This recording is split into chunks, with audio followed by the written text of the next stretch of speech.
Dr. Kissinger, you're the only person I know who got interested in AI in your mid-90s. Let's start there. How did you get interested in this subject? Well, I want to apologize to this group because I am an argument against universal suffrage when it deals with computers. But I became interested at a conference where they had artificial intelligence on the program. And I thought this might be a good occasion to catch up on my sleep. And I was wandering out of the conference when Eric Schmidt said to me at the door, "This might be an interesting subject." So I listened to a presentation about the creation of a computer that would defeat in a game of Go, and it would teach itself by playing games against itself. And the speaker was confident that he could create this in a couple of years and go on from there. So to me, the idea of a self-teaching machine that would achieve intellectual dominance about an established field had significant historic applications. And so I asked the speaker afterwards, when are we going to become Indians to the machine that you're creating? When is it going to achieve a level of intellectual dominance?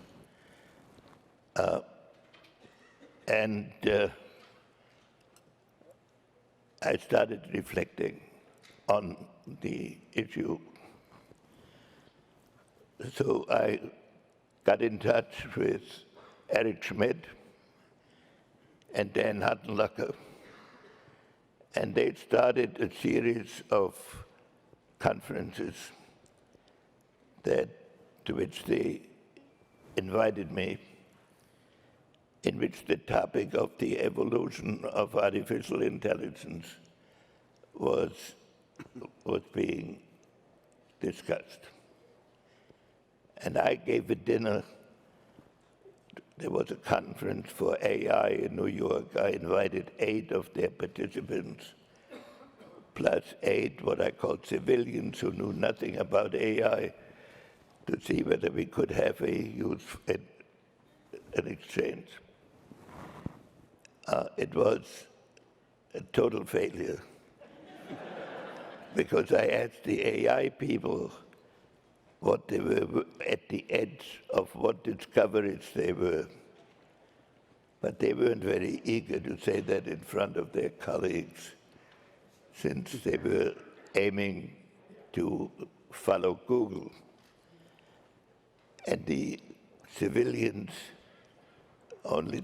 were thinking about government regulation and how to avoid it.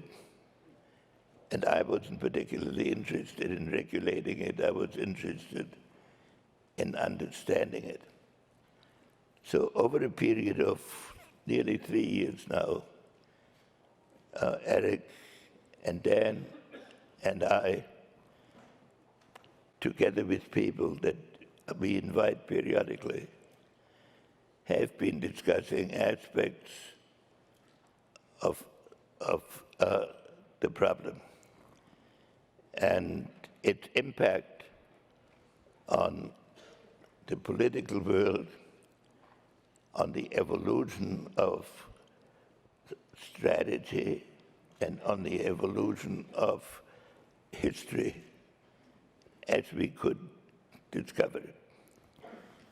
And in the course of these, I wrote an article about concerns that I have about the topic and why I think it is a fundamental topic if one wants to understand the likely evolution, and above all, if one wants to master it, and what responsibilities it brings with it to those who engage in it, and to bridge the gap between the extraordinary capacity of the scientific field to make advances in it and the lacking consciousness of the political and social science and humanistic world about the implications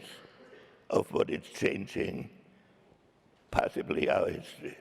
Let me pick up there because I want to pick up with your Atlantic article. There's sort of a central thesis in it. Let me read it and get you to comment on it. You wrote that the technological advance that most altered the course of modern history was the invention of the printing press in the 15th century, which allowed the search for empirical knowledge to supplant liturgical doctrine and the age of reason to gradually supersede the age of religion.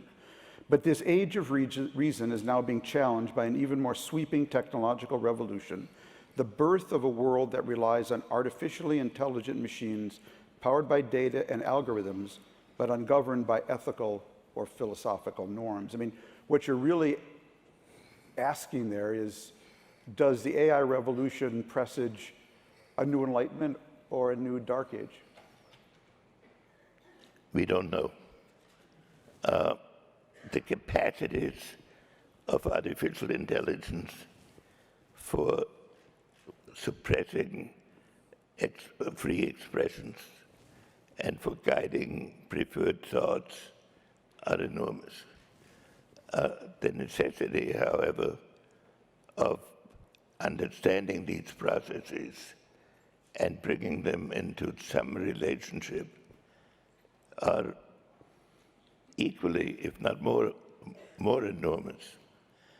Right now, we don't have a theory of how to relate the multiplication of choices that arises as a result of artificial intelligence to ethical criteria, or even to define what the ethical criteria are that apply to these fields.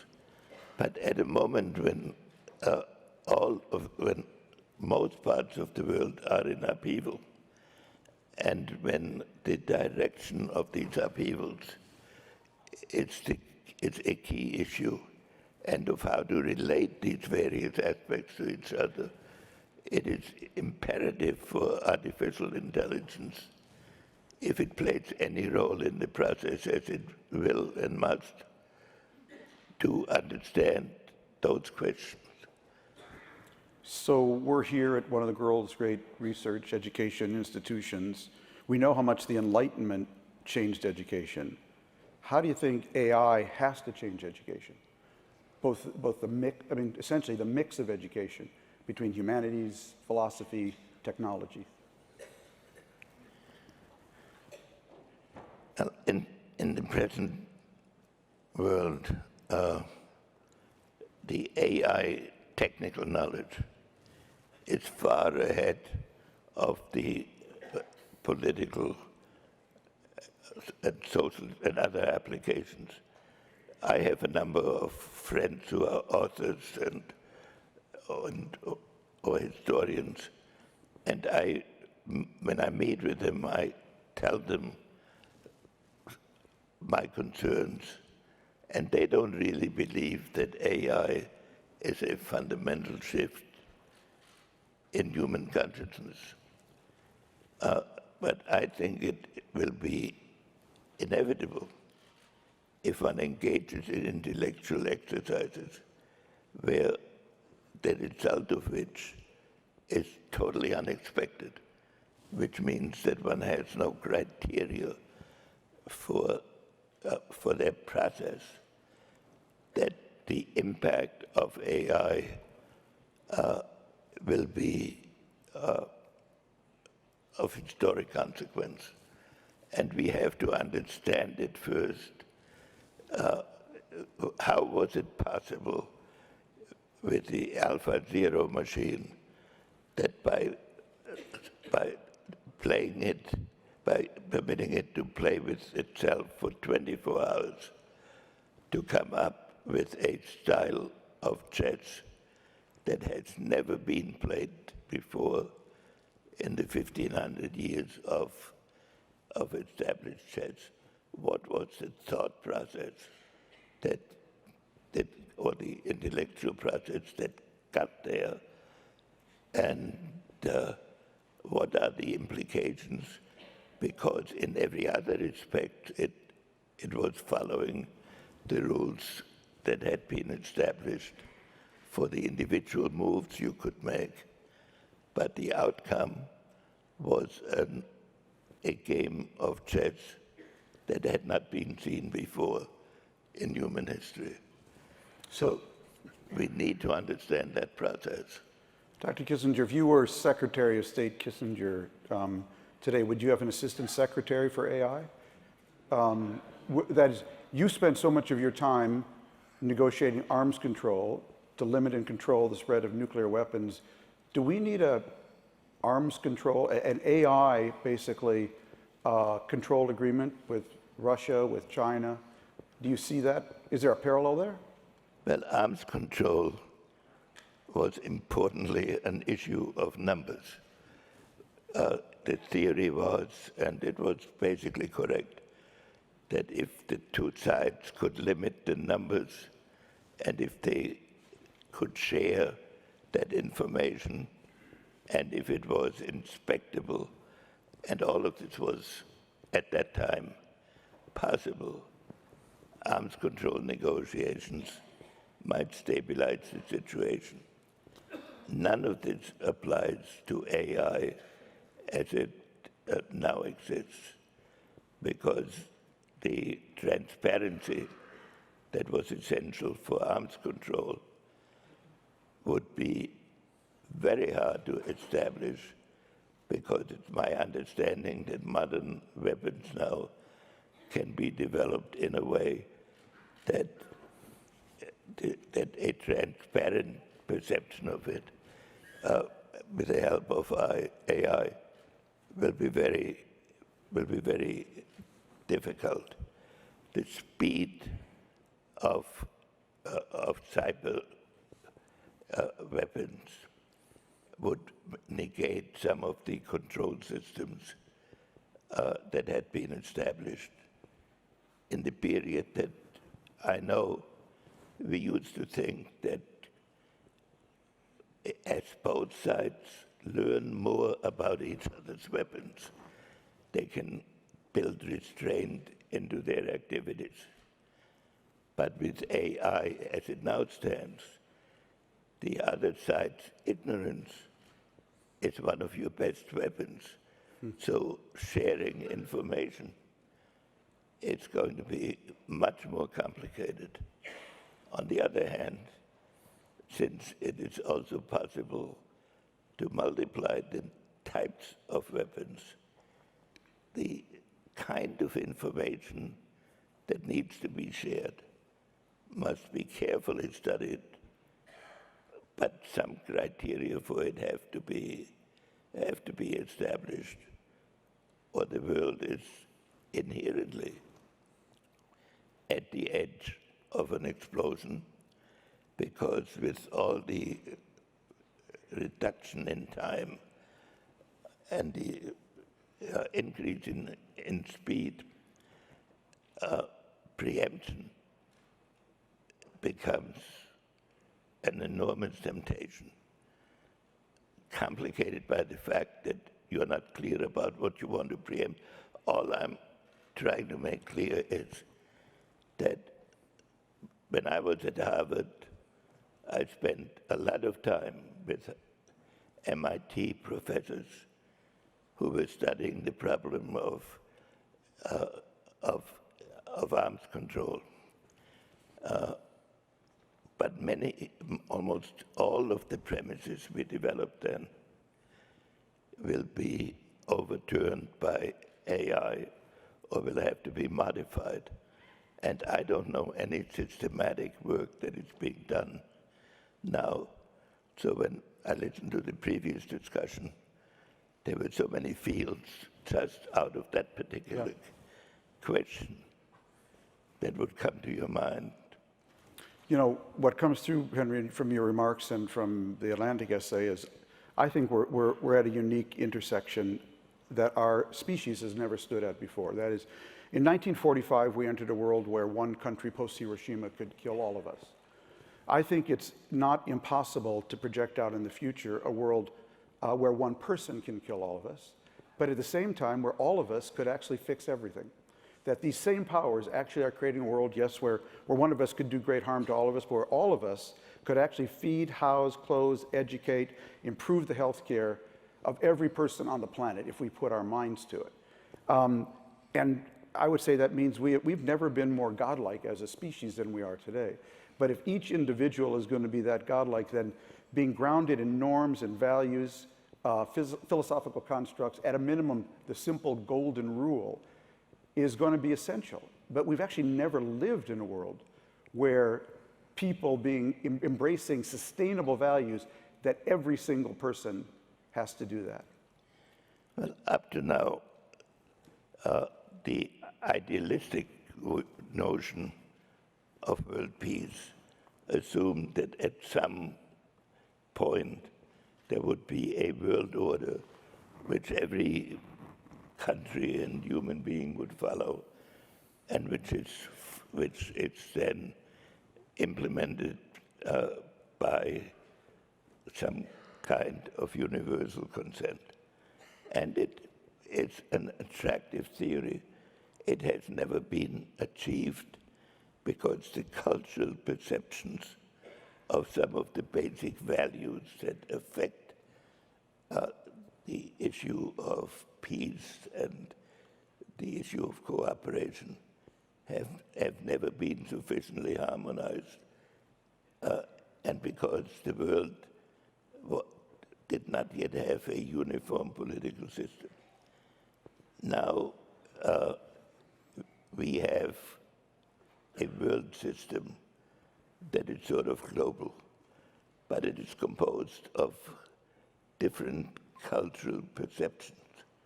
So when the issue between us, say, and China, it's partly the technical ability to match each other, but it's also partly a different conception of how order is achieved. So one of the questions that will arise inevitably is it possible for 2 or 3 systems of artificial intelligence to coexist? And how does one do that? And how does one define it? Because I think that will be a more immediate issue than a global artificial system. You know, one of the things my friend Larry Diamond, a democracy expert at Stanford, has written about, Henry, is the democracy recession we're going through. Democracy has been rolled back in a lot of places. And it's hard not to notice the connection with the rise of AI. I mean, you've got governments like in China and Egypt, Turkey, Saudi Arabia, Iran, Russia, Hungary, are all perfecting these systems of control, using AI for control.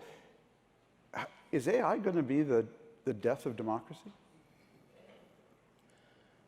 Well, AI makes it technically easier and even technically possible to supervise your population and to inform a central authority about the conduct of the population and to do it instantaneously.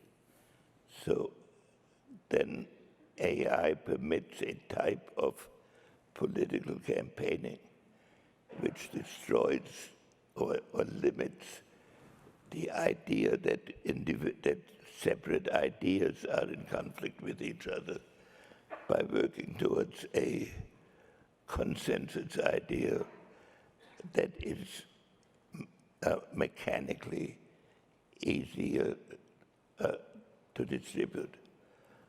So so it becomes more difficult to develop elite kind of values, which to some extent have to exist in any, to make any democracy work, in order to have a standard of conduct that is certainly one of the challenges of our period. On the other hand, there are many arguments for why to permit a technical system to dominate every aspect of a country's and a society's life gradually leads to a deadening of values and therefore must be avoided. So how to reconcile the extraordinary technical ability to universalize good ideas, to keep them from being dominated by the dangerous ideas, and to know what are the essential ideas. These are all challenges, and from what I've seen of artificial intelligence, right now the technologists are way ahead of the humanists and philosophers.